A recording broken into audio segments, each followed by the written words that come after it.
Good morning everyone and welcome to the class. We are doing the revision of the chapter Traders, Kings and Pilgrims. And under this chapter we have discussed about trade. Then we have also discussed about different kings and ruling families who control the trade. And in this context we have also discussed about the silk and the silk route. And now we are discussing the last portion of this chapter, that is pilgrims. We have discussed in the previous class that pilgrims, what is the meaning of pilgrim? Pilgrim is when someone take a religious journey, then it is called pilgrim. And we have seen that during this period, around 2000 years ago, or we can say around 1500 years ago, so many Chinese pilgrims came to visit India. And in this regard we have seen there were three important Chinese Buddhist pilgrims. These were Buddhist pilgrims who belonged to Buddhism and who visited India because they wanted to know more about the birthplace of Gautam Buddha. They visited so many places belong to Gautam Buddha when they came to India. And in the main pilgrims who came to India were Faiyan.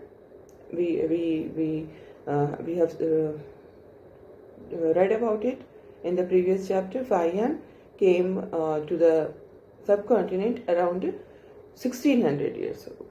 Then Xuanzang came around 1400 years ago, and then Ai Qing came 50 years after Xuanzang, means 13,500 years ago. Okay, so अगर इसको लिख लीजिए, that will be better for us to understand, है ना? Faiyan, he came 1600 years ago. आज से 1600 years ago. Then again, if we want to know the exact year, then what we have to do, we will subtract 1600 from 2000 and we will get 400. This is positive, है ना? तो ये क्या हो जाएगा? ये AD है, 400 AD की बात हो रही है. इसी तरह से जो नेक्स्ट थे हमारे Xuanzang, he came 1400 years ago, है ना?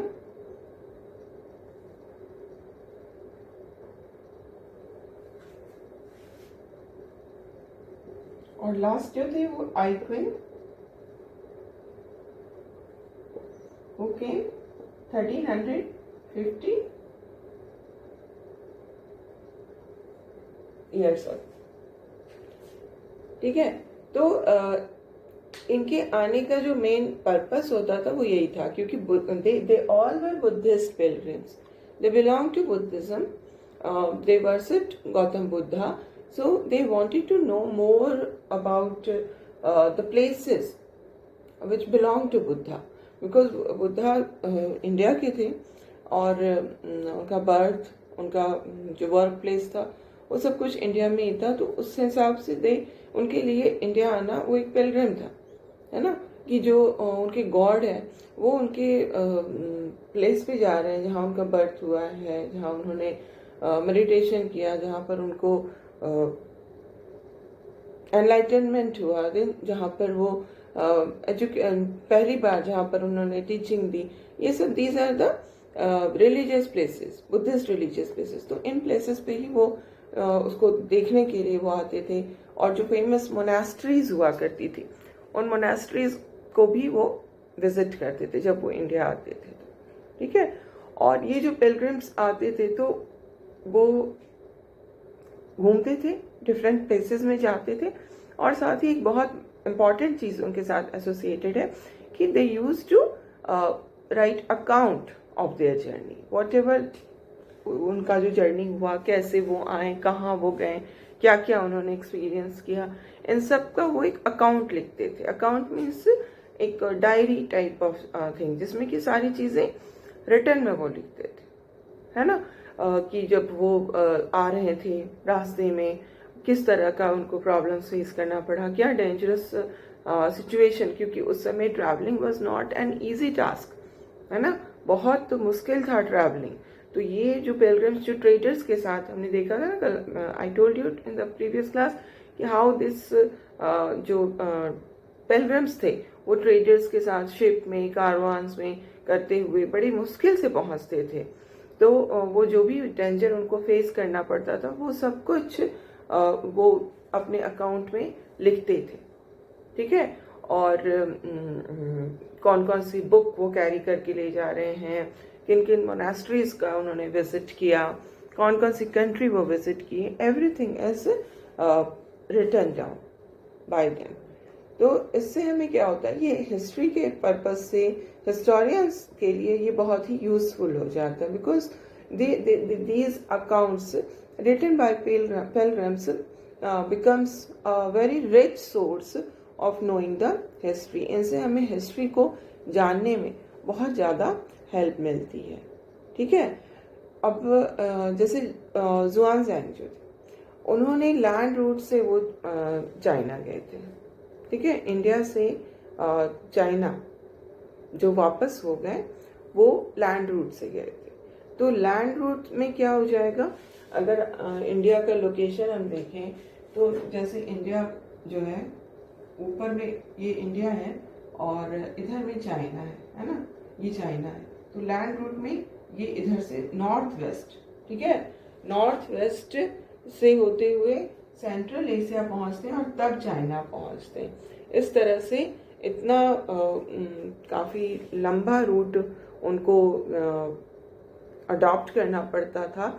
और जब वो जाते थे ना तो अपने साथ वो क्या करते थे कि काफ़ी सारी चीज़ें ले जाते थे। लाइक जुआनज़ैंग जब गए तो वो बुद्धा की स्टैचू, जो कि गोल्ड की, सिल्वर की, सैंडलवुड की बनी हुई बुद्धा के स्टैचू, वो अपने साथ ले गए थे।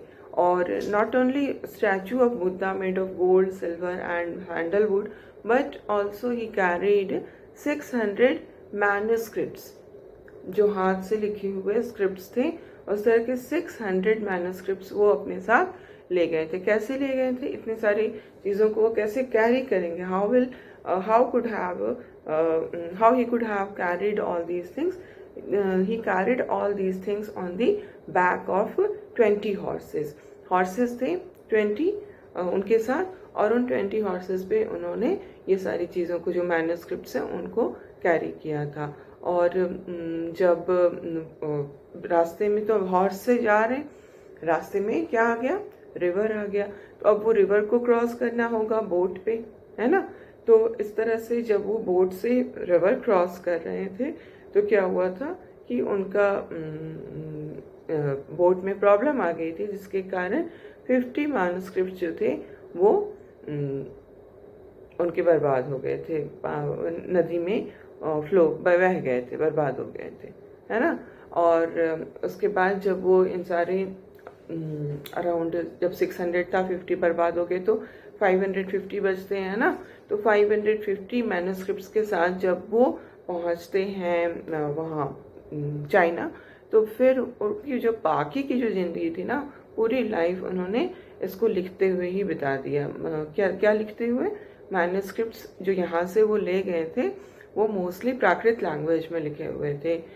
तो उस प्राकृत लैंग्वेज की जो मैन्युस्क्रिप्ट्स थी, उस मैन्युस्क्रिप्ट्स को उन्होंने ट्रांसलेट किया चाइनीज़ में, और कुछ प्राकृत और संस्कृत में लिखे हुए मैन्युस्क्रिप्ट्स थे।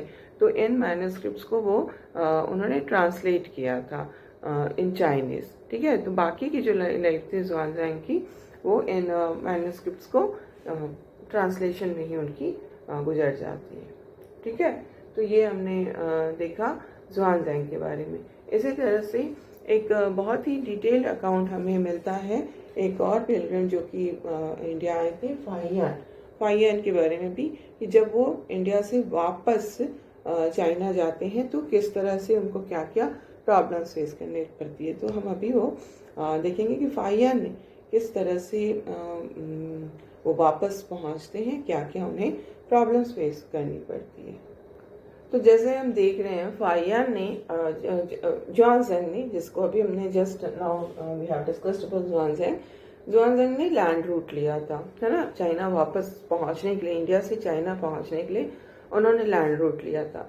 लेकिन फाहियान ने क्या किया, फाहियान ने सी रूट लिया और उन्होंने एक शिप बोर्ड किया जिसपे कि जो कि कुछ मर्चेंट्स का शिप था, क्योंकि पिलग्रिम्स के लिए अपने दम पे एक वो शिप ऑर्गेनाइज करना इस बार इट वॉज नॉट पॉसिबल, तो वो वही करते थे, मर्चेंट्स के साथ ही उनका आना जाना होता था।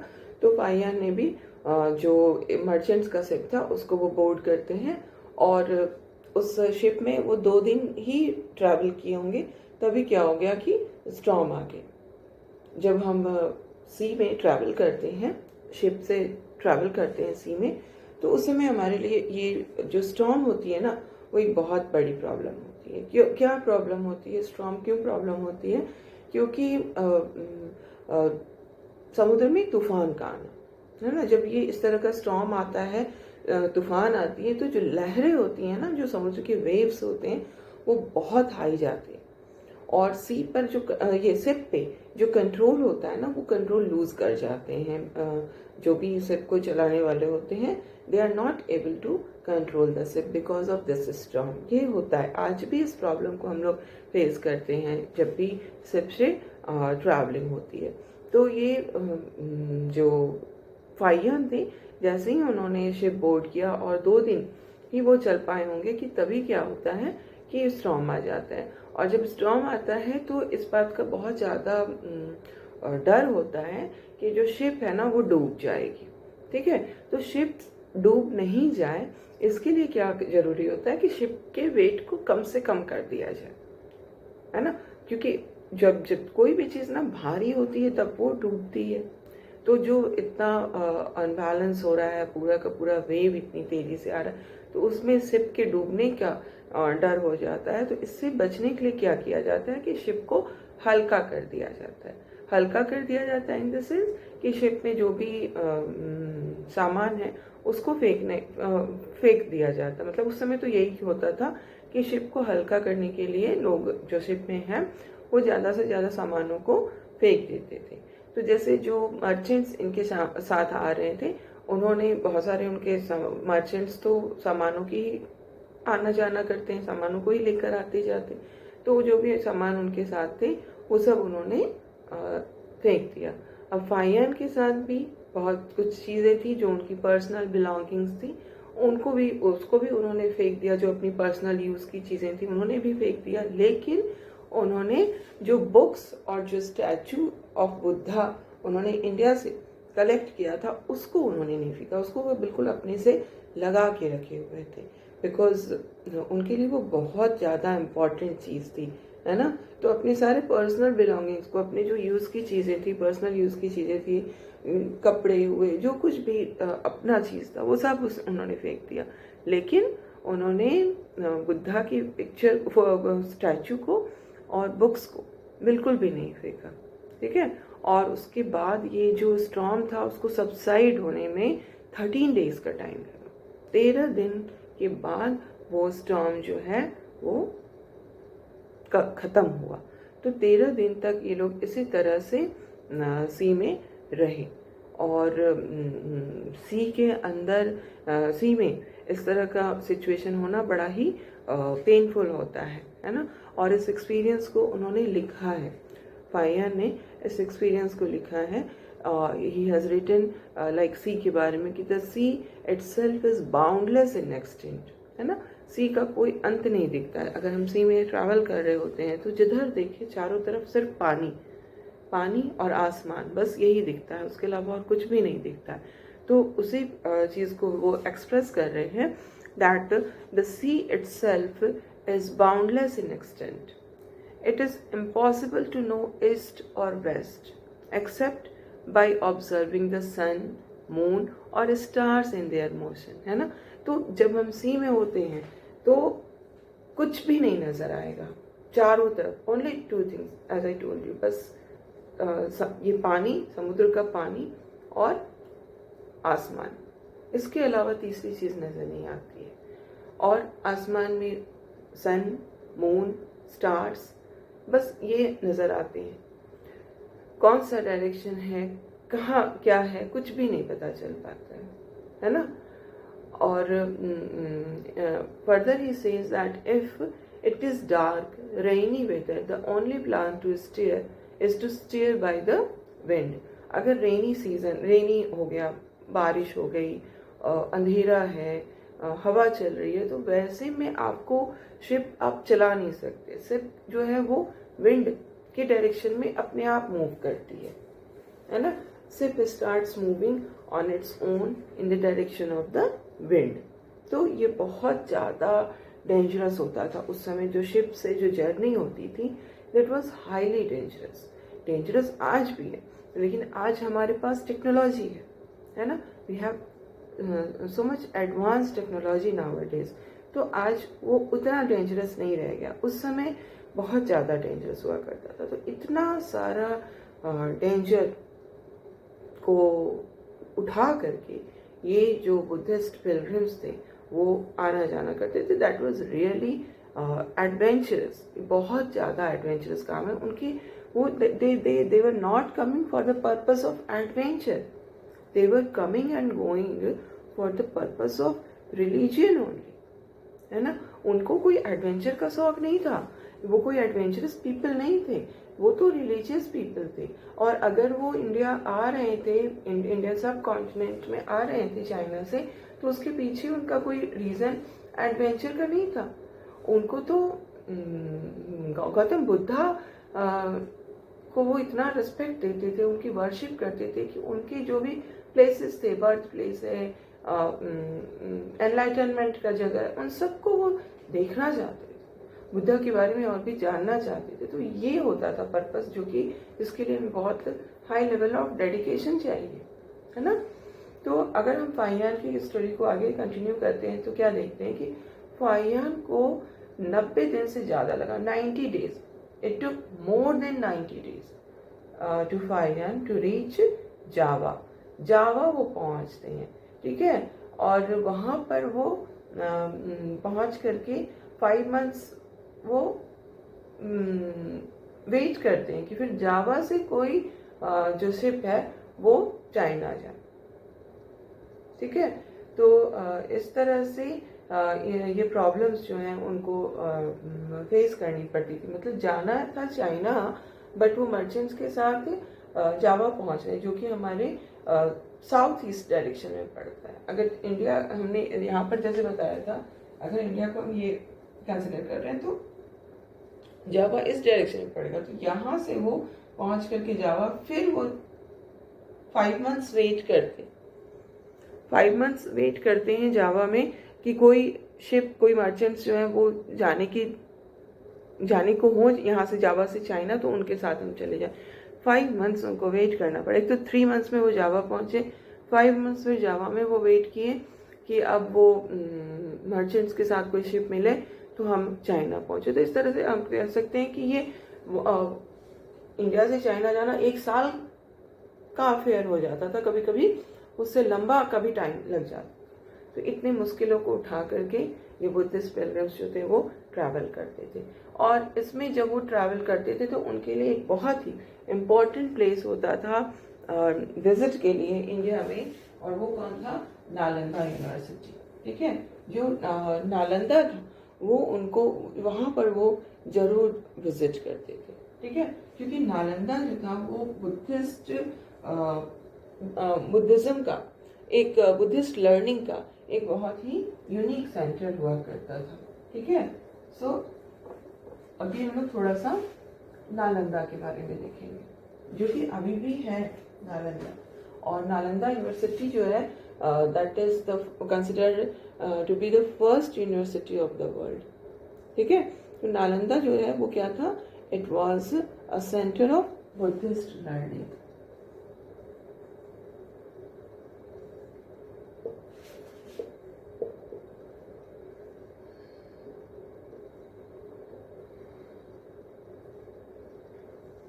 a center of Buddhist learning. और ये नालंदा कहाँ है आज के डेट में? अगर हम नालंदा को समझना चाहे कहाँ है तो ये बिहार में है, ठीक है, क्योंकि बिहार जो था गौतम ये बुद्धिज़्म के लिए बहुत ही इम्पोर्टेंट रहा है, शुरू से ही हमने देखा, ठीक है। तो नालंदा जो है उस समय बुद्धिस्ट पिलग्रिम्स के लिए बहुत ज़्यादा फेमस हुआ करता था। और जैसा कि डिस्क्राइब किया है ज़ुआनज़ैंग ने नालंदा के बारे में कि वो कैसा था क्या था, उन्होंने काफ़ी अच्छा डिस्क्रिप्शन लिखा है, जिसमें हम ये देखते हैं कि जो नालंदा में जो टीचर्स हुआ करते थे उनकी वो बहुत ज़्यादा टैलेंटेड हुआ करते थे, उनकी एबिलिटी बहुत ज़्यादा हुआ करती थी, और वो गौतम बुद्धा की टीचिंग्स को बिल्कुल फॉलो करते थे। They were the followers of the teachings of Gautam Buddha in a very sincere manner, एकदम सिंसियरली गौतम बुद्धा ने जो कुछ भी कहा था उसको वो अपने प्रैक्टिस में करते थे, ठीक है। And we see that the rules of the this Nalanda was very strict, बहुत ही स्ट्रिक्ट रूल्स थे, और हर किसी को रूल फॉलो करना होता था। किसी के लिए कोई वो नहीं होता था कि नहीं उन्हें रूल नहीं फॉलो करना है। Everyone has to follow the rule. और पूरे दिन डिस्कशंस होते थे, जो भी स्कॉलर्स वहाँ पर थे, टीचर्स वहाँ पर थे, उनके बीच में डिस्कशंस हुआ करते थे, और everyone was ready to help one another, है ना। हर बहुत ही अच्छा, जो एक कहा जाए बहुत बढ़िया माहौल हुआ करता था अंदर में। एंड यहाँ पर क्या होता था कि जो भी different parts of the sub continent से लोग यहाँ पर आते थे अपने डाउट्स को क्लियर करने के लिए। जैसे बुद्धिज़्म के रिगार्डिंग उनको कोई भी डाउट है, जो चीज़ें उन्हें नहीं समझ आ रही हैं, तो और वो बुद्धिज़्म को और भी अच्छे से समझना चाहते हैं, जानना चाहते हैं, तो वो यहाँ आते थे। और इसी कारण से, इसी रीज़न से तो ये चाइनीज़ बुद्धिस्ट जो पिलग्रिम्स है वो भी आए थे, है ना, जिनके बारे में हम अभी पढ़ रहे हैं। तो यहाँ पर पूरी दुनिया, मतलब दुनिया तो नहीं कहेंगे बट इंडियन सब कॉन्टिनेंट से लोग आते थे अपने डाउट्स को क्लियर करने के लिए। So you can just imagine कि डाउट्स क्लियर करने के लिए वो इतने लंबी जर्नी करके नालंदा पहुंचते थे। और आज हम कैसे डाउट क्लियर कर लेते हैं? आज तो हम ऑनलाइन क्लासेस के थ्रू डाउट क्लियर करते हैं ना। तो ये this is the difference in technology. और टेक्नोलॉजी जितनी एडवांस होती जाती है ना, हमारी लाइफ में आराम होता है, हालांकि उसमें भी प्रॉब्लम्स आते हैं, बट एक in a way it gives us a kind of comfort, है ना। तो यहाँ पर हम क्या देखते हैं कि जब different parts of the country से ये स्कॉलर्स आते थे, तो ये नहीं कि उनको नालंदा में सीधे एंट्री मिल जाती थी। उनके एंट्री के लिए क्या होता था ना, जो गेट कीपर होते थे वो हर अंदर जाना, जिसको भी अंदर जाना है उसको तभी वो अंदर जा सकता था नालंदा के अंदर, नालंदा जो मोनास्ट्री थी उसके अंदर, जबकि वो गेट कीपर के क्वेश्चंस का आंसर कर पाए, ठीक है। और गेट कीपर जो क्वेश्चंस करते थे वो काफ़ी टफ क्वेश्चंस होते थे, जिसका आंसर हर कोई नहीं कर पाता था, सारे के सारे आंसर्स। एंड अकॉर्डिंग टू ज़ुआनज़ैंग जो उन्होंने अकाउंट लिखा है, उसमें ये समझ में आता है कि अगर 10 लोग एंट्री करना चाह रहे हैं तो उसमें से 7 से 8 लोग जो हैं they were not able to answer the questions which were asked by the gatekeeper and they were not given entry.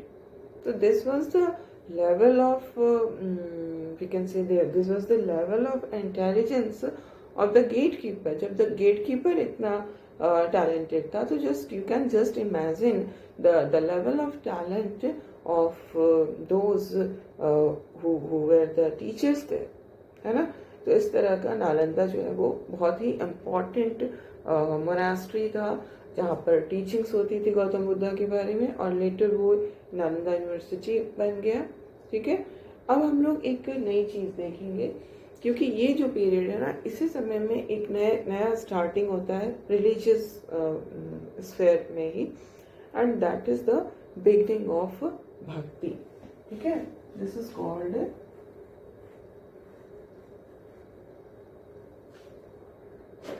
भक्ति, ठीक है। अब ये भक्ति जो हम कह रहे हैं इसकी बिगिनिंग हो रही है, इसकी स्टार्टिंग हो रही है, ठीक है। तो उसी स्टार्टिंग को हम समझेंगे द बिगिनिंग ऑफ भक्ति, ठीक है। भक्ति क्या है? तो यहाँ पर हम क्या देखते हैं कि जिस टाइम की हम बात कर रहे हैं उस टाइम में डेटीज की पूजा जो है ना, वर्शिप ऑफ डेटीज, वो स्टार्ट हो गया था, जिसको कि जैसे आज के समय में प्रेजेंटली जो हिंदुइज्म है, ठीक है, प्रेजेंटली हम क्या करते हैं हिंदुइज्म के अंदर अगर देखा जाए तो सबसे इम्पोर्टेंट जो रिलीजियस एक्टिविटी है वो क्या है? हिंदुइज्म के अंदर जो मोस्ट इम्पॉर्टेंट रिलीजियस एक्टिविटी है वो है डेटी की वर्शिप करना, है ना। घरों में लोग करते हैं, मंदिरों में लोग करते हैं, है ना। तो डेटी की वर्शिप, तो दिस जो वर्शिप ऑफ डेटी जो स्टार्ट होता है, that is the starting of भक्ति एक्चुअली। उसी को हम भक्ति की स्टार्टिंग कहते हैं, ठीक है। और जिन डेटीज की वर्शिप स्टार्ट हुई शुरू में, उनमें जैसे शिव थे, विष्णु थे, है ना, और गॉडेसेस में दुर्गा थी। तो इस भक्ति के अंदर शिव, विष्णु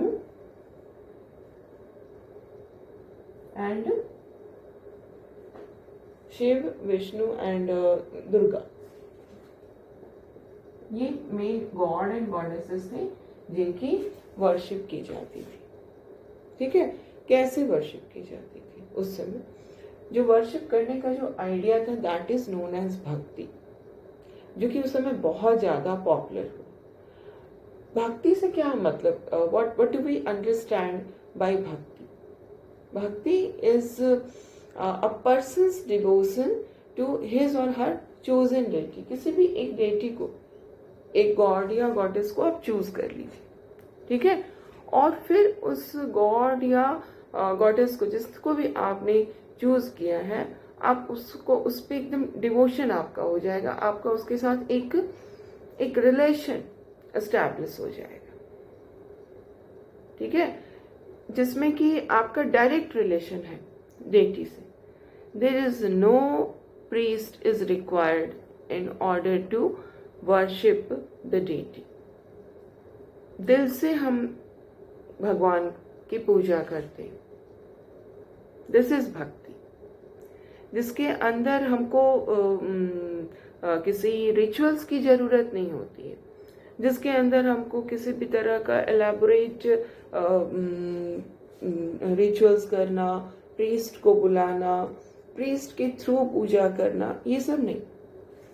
भक्ति का मतलब है कि जो गॉड या गॉडेस है उनके साथ हमारा डायरेक्ट रिलेशन है। We can talk to God, है ना। गॉड जो है, चाहे वो गॉड हो या गॉडेस हो, हुएवर इज इट, जो भी हम, जिसको भी हमने चूज किया है, उसके साथ हमारा डायरेक्ट रिलेशन है। हमको किसी प्रीस्ट की जरूरत नहीं है, हमको किसी एलाबोरेट रिचुअल्स की जरूरत नहीं है। और सबसे बड़ी चीज जो इस भक्ति के साथ थी वो ये थी कि इसमें जिन चीजों को हमने अभी पीछे के चैप्टर्स में एक्सपीरियंस किया था, कि जो हिंदुइज्म के अंदर एक बहुत बड़ी प्रॉब्लम आ रही थी कि जो शूद्रास थे उनके लिए चीजें अलग होती थी, बाकी लोगों के लिए चीजें अलग होती थी, ब्राह्मण, क्षत्रिय और वैश्य के लिए। अब जब भक्ति की स्टार्टिंग होती है तो इसमें क्या था कि लो कास्ट हाई कास्ट का जो डिवीजन था ना, that was completely vanished. No division of lower caste और upper caste, everyone was free to having direct relationship with the God, है ना।